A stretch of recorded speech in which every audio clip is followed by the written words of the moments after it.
Hello pandas of the internet, my name is Panda-chan. I am a full-time artist-ish, a part-time cosplayer, and a person who cannot survive longer than a week with no D&D. So, as a couple of my other videos might have clued you in, I am a really big fan of tabletop role-playing games.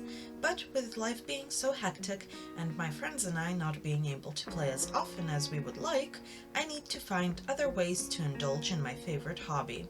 This is where today's topic comes in, as I have recently obtained a large number of solo TTRPGs. This is thanks to the charity event, the Solo But Not Alone project, which for the third year in a row is uniting the TTRPG community in order to raise money for the Jaspers Game Day project. Jaspers Game Day aims to prevent suicide by funding education, outreach, and support so that everyone knows they are not a critical failure. I myself get a big mental health boost from playing TTRPGs, so this is why this was a no-brainer. I will leave the links to both in the description so you can check them out. With the introductions being over, I do have almost 150 games to play through, and I thought I could take you guys along for the ride as I try a couple of them out. Maybe I will eventually get through all of them, but don't hold me to it. The first game on the docket is Goblin Market by Elliot Silverman. I did get permission from the creator for this video, but all my opinions are my own. The Goblin Market is a game that can be played with friends or solo, and lasts about 2 to 4 hours. And since I am using this as a way to pad out my TTRPG intake in between my games, in solo we go. To play, you'll need a deck of cards, so I am using my trusty Black Butler ones, which, as a fun fact, are the first things I have ever bought at a convention. The game is character-driven and narrative-heavy, so let's see who we will be playing and what their adventure will be like.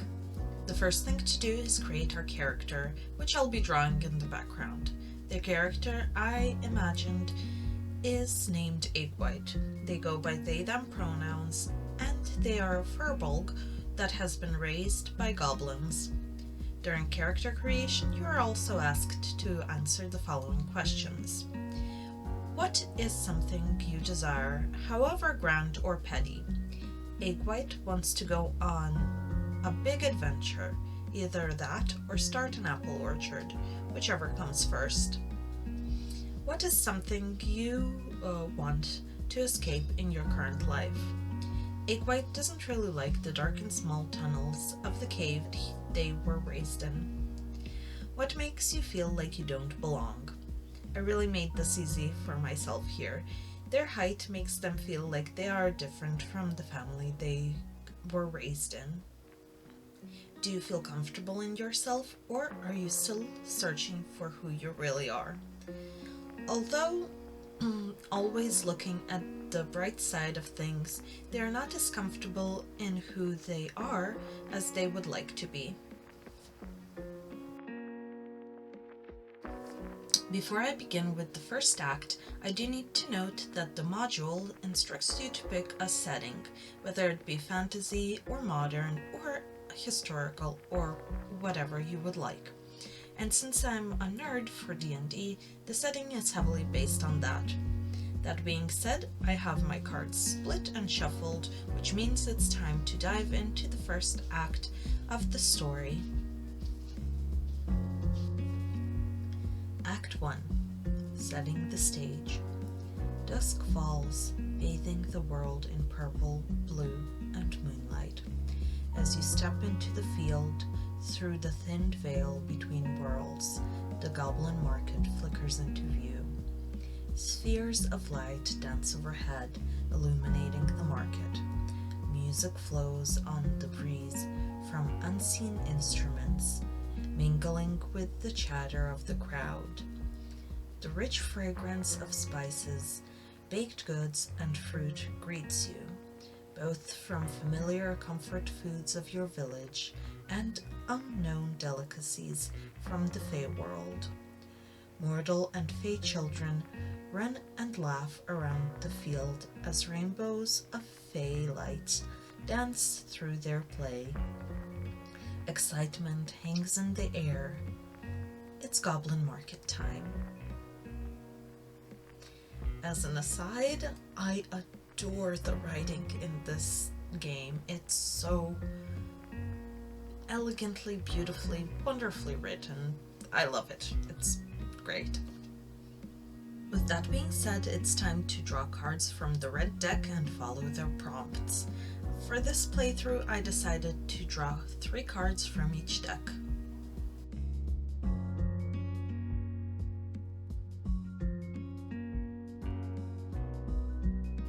Who would you miss most from the village if you left?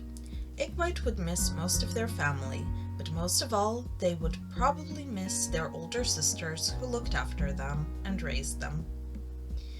Something happened earlier today that stirred up the intense feeling of not belonging. What happened? The family was preparing to go to the goblin market and planning the best route, which happened to go through a small passage. While most of the family had no trouble going through, Egg was too big and had to take the long route around. That is also why they arrived at the market alone. What do you yearn for most? On most days, they would say that they yearn for nothing, as their life is content and happy. But with the earlier events of the day, today they want to fit in, to be around people like them, or to look like the people they are surrounded by. With the first 3 questions answered, let's get into Act 2, the market. A myriad of colorful items adorn the market, strewn across creative displays set up by humans and fae alike. Tables sketch the border of the market, laden with wares, and crates overflowing with fabrics and blankets are scattered around the middle. The trees are decorated with clothing on display hanging from their branches, and rocks are dappled with trinkets ready for trade. People bustle around, trading for textiles, decor, and a variety of curiosities. At the far end, just out of reach, behind a magic barrier, a feast of fae food is kept safely tucked away until late into the night, for the protection of the mortals. There are consequences of eating, but the choice is yet before you. Draw cards from the black deck and follow the prompts. A fae child runs up and asks you to join in a game. What sort of game is it? Do you join? It is a game of gongi, a game in which you toss a grape-sized rock into the air and collect the other rocks from the ground before the first one falls. Egg has played this game with their siblings before, so they happily join the game for a couple of rounds. A fae being sits on the end of a fallen log, their collection of faintly glowing rocks and crystals spread out next to them. They invite you to try out their collection, and one in particular calls to you. When you pick it up, how does it make you feel? What do you think its magic does? Do you trade for it? Egg would inspect the rocks and gemstones carefully, picking up a small opal. The opal is warm to the touch and the perfect shape to place in their butterfly key. It feels like a strand of magic has been pulled taut and into place. The fae notes that the opal can be used as a magic focus, so Egg trades an apple and a secret for the gemstone. What is your favorite new display this solstice? Do you trade for anything there? The most interesting display is one with a menagerie of fairy dragons. It is a whirlwind of beautiful colors and excitement. A lot of people stop to admire the wonderful and clever creatures. Egg stares for a while, admiring their intricate wings and sparkling scales. but decides against trading at the stall. No matter how exciting, it is a bit too much of a responsibility for them. With another 3 questions down, we are down to the last stretch of the game, with Act 3, The Choice.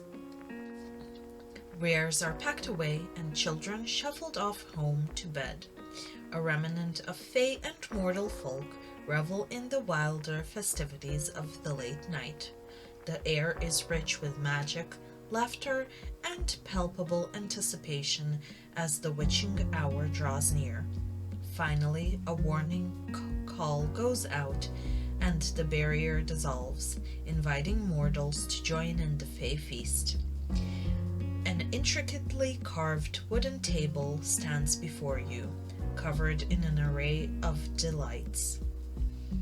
You know well the consequences of eating of the fae food. One bite is enough to bind you to their realm forever, becoming one of the fae folk, never able to stay for long. Now, there's no drawing cards here. We just need to answer a couple of questions. So let's get to it. What food draws you most? Do you bite?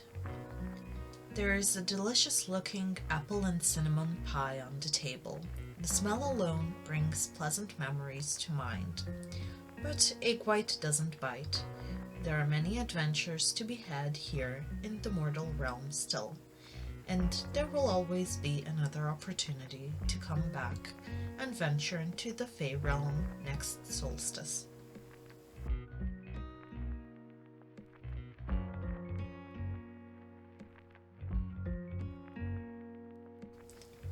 The witching hour begins to fade as the revelry continues, the air shimmers, the veil thickens, and the worlds are again torn apart. The pink light of approaching dawn tingles the sky, and the market draws to a close until next solstice. After that, we get to the epilogue, which takes place 1 month later and asks us to reflect on our decisions. How do you feel about your decision? Would you eat the food next time? For some, staying may have been the boring option, but for Egg White, the world is still a big place outside their village. It may be just as magical as the realm of the Fae. Still, perhaps after having their fair share of adventures here, they might decide to explore the Fae realm after.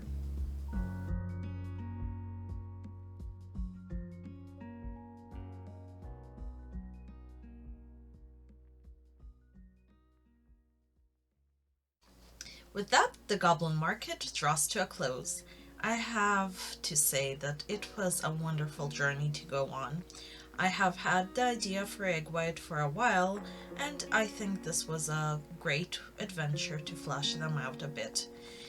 It was a magical and sweet story. I would highly recommend this adventure to anyone who likes Fae. This would also be a neat way to do a session 0, in my opinion, to help people make sense of their characters as well as the rest of the party. And whether you are playing alone or with friends, it's a cozy game to try. That being said, I do hope you enjoyed. I will leave links to the creator, so go and show them some love, and see you next time.